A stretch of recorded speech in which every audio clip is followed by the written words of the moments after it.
You know, in the old time, there was, in Vietnam, there was a very clever scholar, yeah?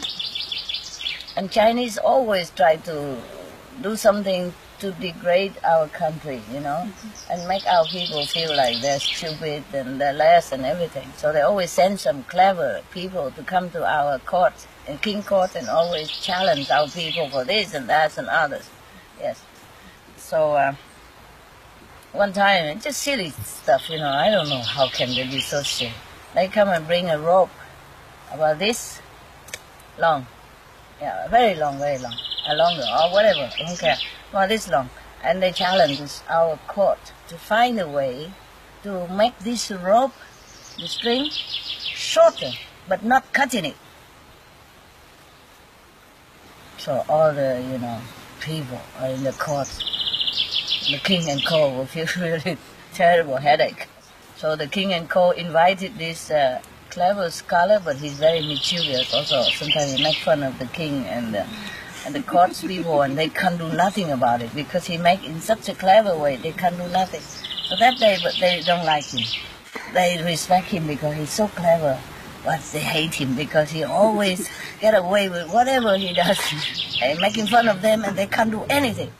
I'm going to tell you some more fun story that he made afterward, you know.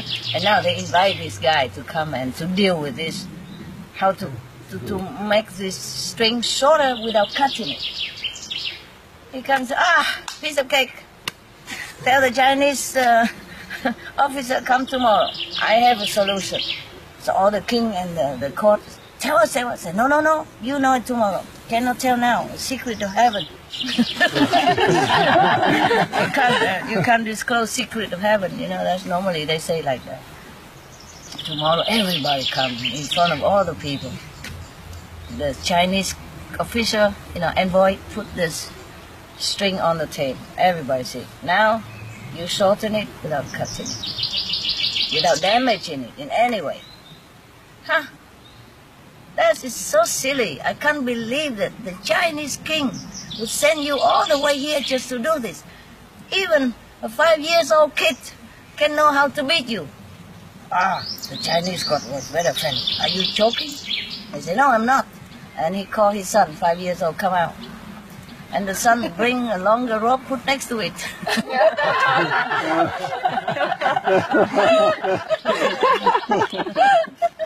Here you are, it's short. It's shorter. And this guy, you know, sometimes he make really fun of the king and the court, very much.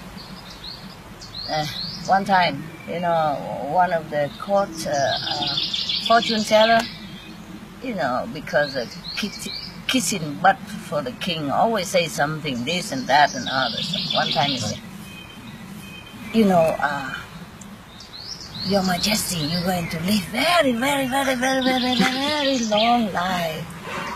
I'm so happy for our country. We are blessed to have a king who will live a long life. And everybody asks, how you know? And including the king, how you know that?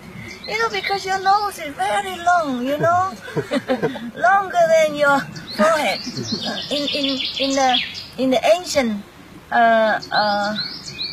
horoscope, a scripture, a secret scripture that I have, only I have. It says that if you have longer nose, longer than your chin and longer than your forehead, then you will live very long life. The longer the nose, the longer, better. So everybody said, oh, long live the king, and fall down and clap hands and all kind of kiss butt stuff. Except this scholar, he just standing there and laugh his heart out, and he roll on the floor and laughing. He can never stop laughing. Everybody beg him to stop and tell him why he keep laughing.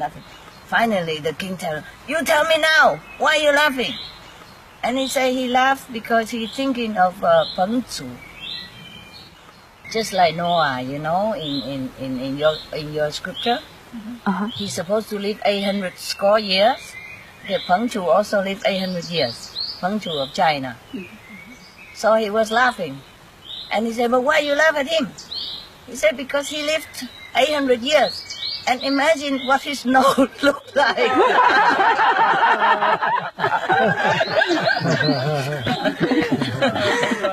know what I mean? And he was a normal, punctual person. So this is a nonsense. That's what he meant. See, he always make fun of people like that. And the king, and nobody can do anything to him. The guy is so smart. And it's true, logical, you know. The guy is so logical. He's so enlightened. That's why.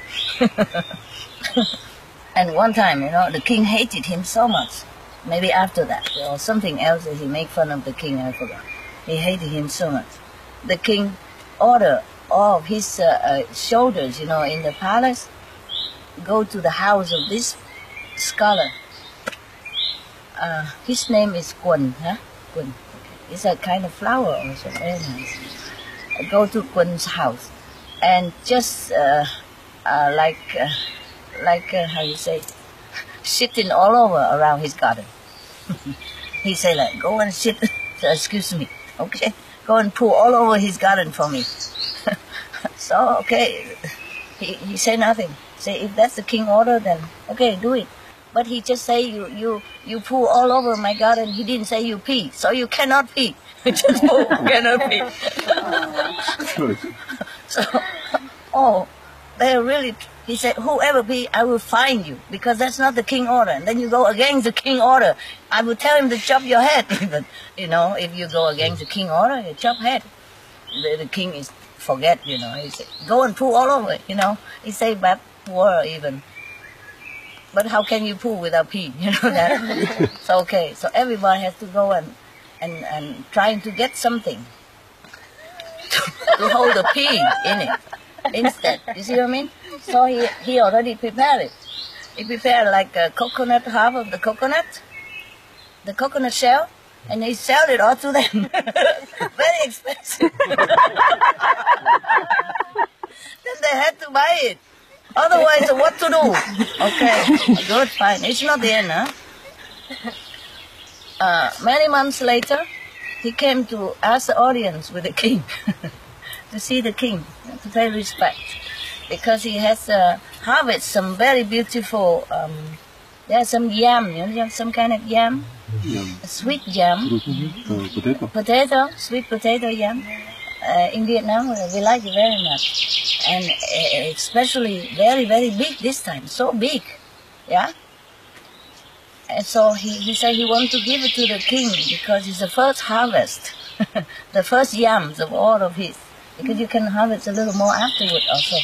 So the biggest one and the first one he wanted to offer to the king as a sign of respect. Oh, of course the king is very flattered, you know, this clever man and come and humble himself in front of me. Huh? And there's such a humility and obedience and respect. Okay, now he has learned his lesson somehow. Okay, let him in. And he present a big basket full of bigger than life, you know, yam to the king. Bow to him and everything. And then the already cooked, you know. So the king eat some and immediately give it to all the court officers. He makes sure everybody has it. He know already how many. Everybody has some eaten. Oh, say how good, how beautiful and everything. And then he also brought some tea for them, you know. So immediately they have to eat and make a party right there. So good. After he eaten, the king said, oh, it was really good. Thank you ever so much. And how did you ever be able to grow such a big yam like this in our kingdom? We never found one like this. It's a thanks to your grace, your majesty. You tell your soldier to come and poo in my garden, and after that, we just grow right on top of it, and it just sucking all the nutrition, and that's how it becomes so big.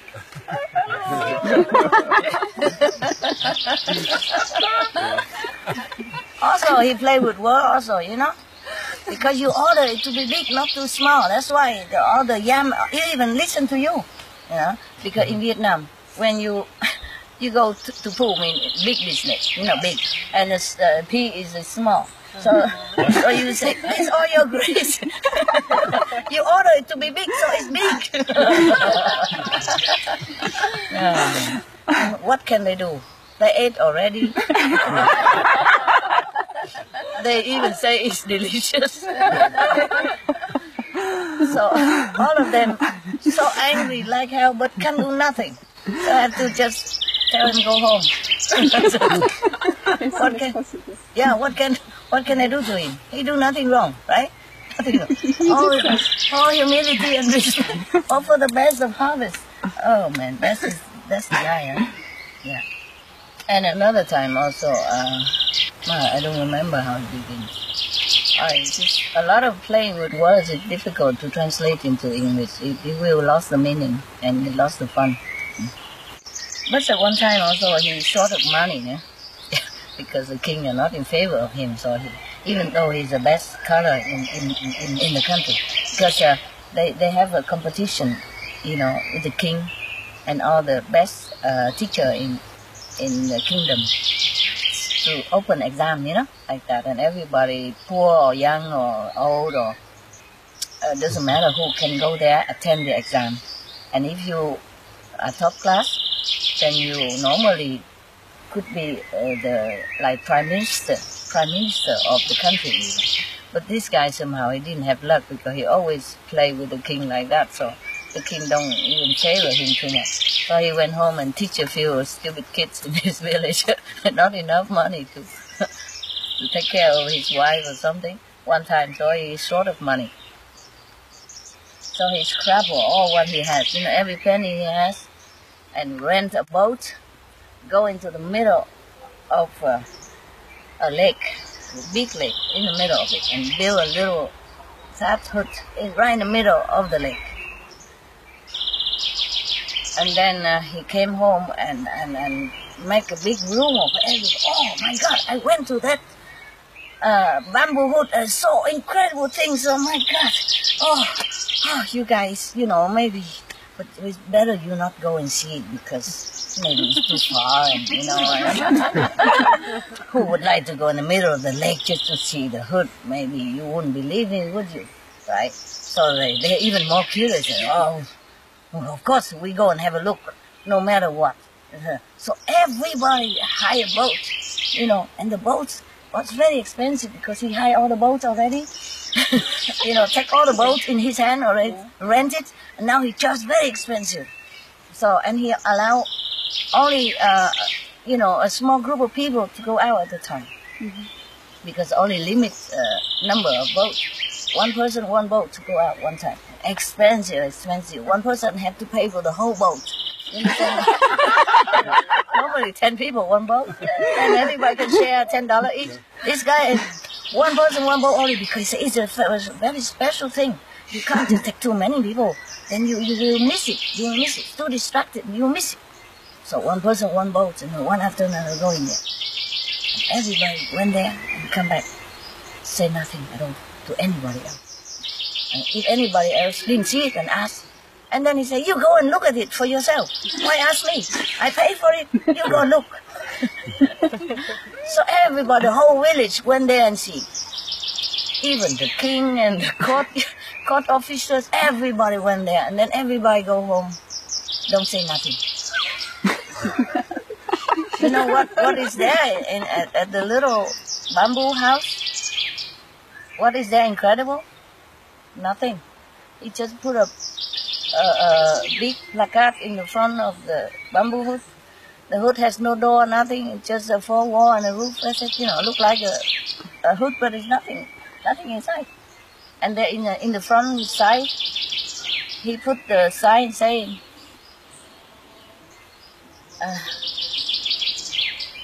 whoever come home and tell another person, you are a silly bastard, you are cheated. You know that? If you tell them, they make fool of you.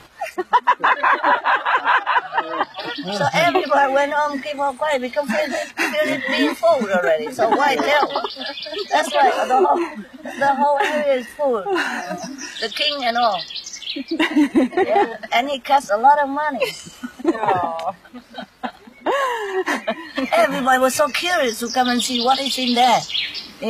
He already said, maybe you shouldn't go. Anybody he wanted, he said, maybe don't go. Maybe you should not go.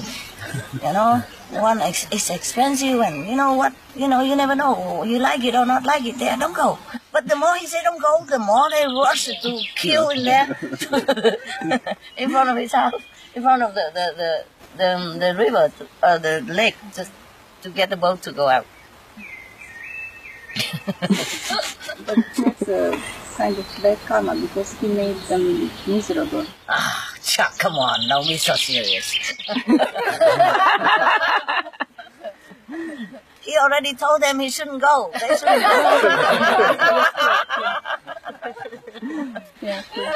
Maybe you will not like what you see, who knows? But they still like to go. Come on, my God, what a serious girl you are. Relax, it's just a joke. Good business guy. He needs money. Huh? Yeah, sure. He earned it honestly. He also had to invest in money to make the hut in the middle of the lake. Yes, and he also invested his money to rent the boat. Who knows? He might not even get the money back. See, well, business is business, huh?